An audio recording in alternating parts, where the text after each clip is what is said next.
ಎಲ್ಲಾರನ್ನೂ ತೊಂದರೆ ಕೊಡೋದು, ಎಲ್ಲಾರ ಹತ್ರ ಲಂಚ ಕೇಳೋದು, ಎಲ್ಲಾರನ್ನೂ ಬ್ಲಾಕ್ ಮೇಲ್ ಮಾಡೋದು. ದೇವನಹಳ್ಳಿ ತಾಲೂಕಿನ ನಾಗನಾಯಕನಹಳ್ಳಿ ಗ್ರಾಮದಲ್ಲಿ ಆರ್ಟಿಐ ಕಾರ್ಯಕರ್ತ ಅಂತ ಹೇಳಲಾಗ್ತಿರುವ ನಾರಾಯಣಸ್ವಾಮಿ ಗ್ರಾಮದಲ್ಲಿ ಶಾಂತಿ ಕದಡುವ ರೀತಿಯಲ್ಲಿ ವರ್ತಿಸುತ್ತಿದ್ದಾರೆ ಅಂತ ಗ್ರಾಮಸ್ಥರು ಆರೋಪಿಸಿದರು.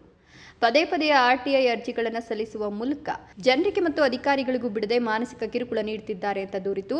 ಅಕ್ರಮಗಳನ್ನು ಬಯಲಿಗೆಳೆಯುವ ಹೆಸರಿನಲ್ಲಿ ಹಣದ ಬೇಡಿಕೆ ಇಡಲಾಗ್ತಿದೆ ಅಂತ ಆರೋಪಿಸಿ ಬೇಡಿಕೆಯನ್ನಿಟ್ಟಿರುವ ವಿಡಿಯೋ ಸಹ ಲಭ್ಯ ಆಯಿತು. ಸಂಬಂಧಪಟ್ಟ ಅಧಿಕಾರಿಗಳು ನಿಷ್ಪಕ್ಷಪಾತ ತನಿಖೆ ನಡೆಸಿ ನಾರಾಯಣಸ್ವಾಮಿ ವಿರುದ್ಧ ಸೂಕ್ತ ಕ್ರಮ ಕೈಗೊಳ್ಳಬೇಕು ಅಂತ ಒತ್ತಾಯಿಸಿದರು.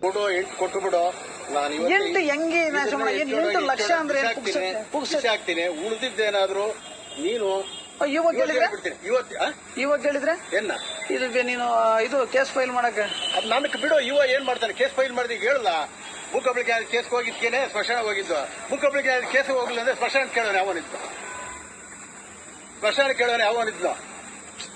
ಹಂಗೆ ಇದ್ರದ್ದು ಅಷ್ಟೇ ಬೇಡ ಅಂದ್ರೆ ನಾನು ಹೇಳ್ತಾ ಇದ್ದೆ. ಇವತ್ತು ಫೈಲು ಮಾಡ ಮಾತು ಒಂದೇ.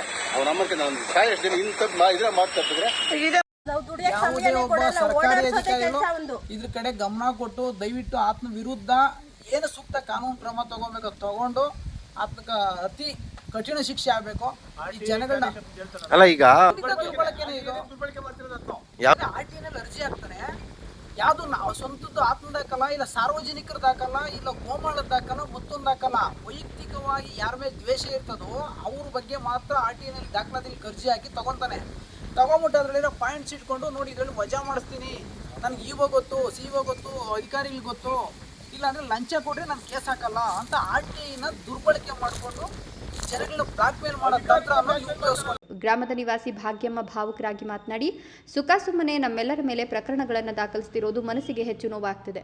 ಪೊಲೀಸ್ ಠಾಣೆಗೆ ವಿನಾಕಾರಣ ಕರೆಸಿ ನಮ್ಮನ್ನು ಸತಾಯಿಸುವ ಪ್ರವೃತ್ತಿಯನ್ನು ನಾರಾಯಣಸ್ವಾಮಿ ಮಾಡ್ತಿದ್ದಾನೆ.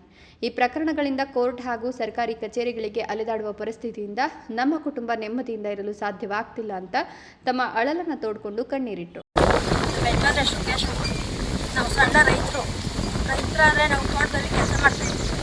ಬೇಕಂತಾನೆ ಕೇಸ್ ಆಗ್ತಾ ಇರ್ತೀವಿ. ಪೊಲೀಸ್ ಸ್ಟೇಷನ್ 16 ಸರಿ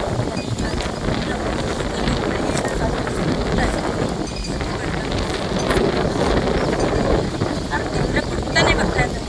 ಇದುವರೆಗೂ ಕೇಸ್ ಮೇಲೆ ಕೇಸ್ 10 ಕೇಸ್ ಹಾಕಿದ್ದಾನೆ. ನಮ್ಮ ಯಜಮಾನ ಊಟ ಮಾಡೋಕ್ಕಂತ ಗೊತ್ತಿರ್ತೀವಿ ಪೊಲೀಸ್ ಸ್ಟೇಷನಿಂದ ಬರುತ್ತೆ. ಅದು ಊಟ ತಿನ್ನೋದು ಬಿಟ್ಟು ಮತ್ತೆ ಹೋಗ್ಬೇಕು ಸರ್ ಪೊಲೀಸ್ ಸ್ಟೇಷನ್. 16 ಸರಿ ಏನು ವಿಚಾರಿಗೆ ಅಂದರೆ ಹಿಂಗೆ ಸಣ್ಣ ಪುಟ್ಟ ಮನೆದು ನಿಮ್ಮ ತಾತ ಅವ್ರು ಎಂದೋ ರಿಜಿಸ್ಟರ್ ಮಾಡ್ಕೊಂಡಿದ್ದಾರೆ ದುಡ್ಡು ಕೊಟ್ಟು ಬೇರೆಯವ್ರಿಗೆ. ಆದರೆ ಅವರು ಎಲ್ಲೋ ಇದ್ದವ್ರನ್ನ ಕರ್ಕೊಂಬಂದು ಮತ್ತೆ ನಮ್ಮ ಮೇಲೆ ಕೇಸ್ ಹಾಕ್ಸಿದ್ದಾನೆ ಸರ್. ನಾವು ಮನೆ ಕಟ್ಟಿ 10-13 ವರ್ಷ ಆಗಿದೆ, ಈಗ ತಂದು ಕೇಸ್ ಹಾಕಿದ್ದಾನೆ. ಹೌದು ಸರ್, ನಾವು ನೋಡ್ರಿ ಲಂಚ ಅಂತ ಕೇಳ್ತಾನೆ ಸರ್. ಬೇರೆಯವ್ರನ್ನ ಬಿಟ್ಟಿದ್ದಾನೆ ಸರ್. ಮತ್ತು ಅವ್ರ ಹತ್ರ ಏನಾದರೂ ಮಾತಾಡಿ ಇದು ಮಾಡಿರಿ ಅಂತ. ನಾವು ಎಲ್ಲಿಗೆ ಹೋಗೋದು ಸರ್? ಅವನು ಹೌದು ಸ್ವಂತ ಜಮೀನಿಲ್ಲ ಸರ್, ಬೇರೆಯವ್ರನ್ನ ವರ್ಕ್ಗೋಸ್ಕರ ಮಾಡ್ತಾ ಇದ್ದೀವಿ ಸರ್. ನಾವೇನು ಮಾಡೋದು ಸರ್? ಏನು ಮಾಡೋದು ಸರ್ ನಾವು? ಇನ್ನು ಆರ್ಟಿಐ ಕಾರ್ಯಕರ್ತನ ವಿರುದ್ಧ ಗ್ರಾಮಸ್ಥರು ಗಂಭೀರ ಆರೋಪಗಳನ್ನು ಮಾಡಿದ್ದು, ಈ ಕುರಿತು ಅಧಿಕಾರಿಗಳ ಕ್ರಮಕ್ಕಾಗಿ ಕಾಯುತ್ತಿದ್ದಾರೆ. ಹೈದರ್ ಸಾಬ್, ಈ ನ್ಯೂಸ್ ಟಿವಿ, ದೇವನಹಳ್ಳಿ.